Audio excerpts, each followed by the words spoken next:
मेरा अगला सवाल ये होना जा रहा था कि ये वोट चोरी और फिर वोट अधिकार, ये हम देख रहे हैं दोनों प्रेस कॉन्फ्रेंसेस के बीच में एक जन आंदोलन भी खड़ा करने की कोशिश हुई। मैं खुद बिहार गई, देखा जाके मैंने, और ईमानदारी से मैं कहूँगी काफ़ी हद तक कामयाब लगती है ये।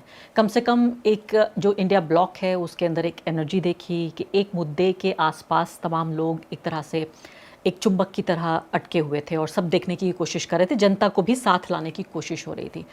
मैं आपसे ये पूछना चाहती हूँ कि ये सब कुछ जो एक तमाशा मैं नहीं कहना चाहती, नुमाइश भी मेरे पास शब्द मिल नहीं रहा है, कि ये सब कुछ जो करने की कोशिश हो रही, एक शो जो है ये, इसका जो एंड रिज़ल्ट है वो क्या होगा?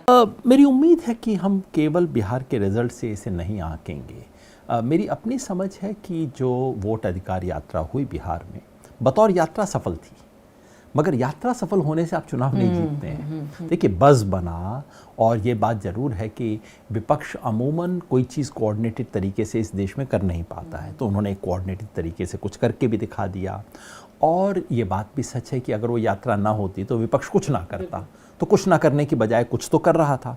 और कहीं ना कहीं ये मैसेज जाता है कि भाई क्यों काट रहे थे वोट, की मैसेज तो कहीं ना कहीं जाता है ना।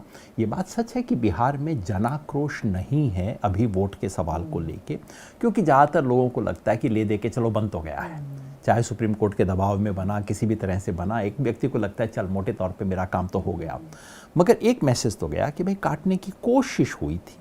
कोशिश क्यों हुई थी? हालत पतली है, ये इतना आपको एक क्या कहिए एक नैरेटिव एज मिलता है, लेकिन उसे वोट में कन्वर्ट करना कोई आसान काम नहीं है। मेरा अगला सवाल आपसे ये होने जा रहा है कि यहाँ राहुल गांधी क्या अचीव करने की कोशिश कर रहे हैं? सीधे अगर हम कटघरे में खड़ा कर रहे हैं चीफ इलेक्शन कमिश्नर को, ज्ञानेश कुमार गुप्ता जी को, तो मान लेते हैं कि अगर उनकी नीयत पर हम शक करते हैं कि भाई वो बीजेपी को फ़ायदा पहुंचाने की कोशिश कर रहे हैं, ये बात तो खुले तौर पे राहुल गांधी तो खुले तौर पे ये कह रहे हैं कि वोट चोरों की रक्षा कर रहे हैं, उनको सुरक्षा कवच दे रहे हैं जो सीईसी हैं। क्या ये इस उम्मीद में ये कैंपेन चलाया जा रहा है कि चीफ इलेक्शन कमिश्नर और इलेक्शन कमीशन के जो दर्जनों हज़ारों की तादाद में जो ऑफिसर्स होते हैं, सड़क यानी कि बिल्कुल लोकल लेवल से लेकर उच्च स्तर तक, उनके ऊपर ये दबाव हो कि जनता देख रही है, बहुत बेईमानी नहीं हो सकती, हमें अगर हम करना भी चाहते हैं तो बहुत केयरफुली होना चाहिए? क्या आपको लगता है ये एक उद्देश्य क्या है?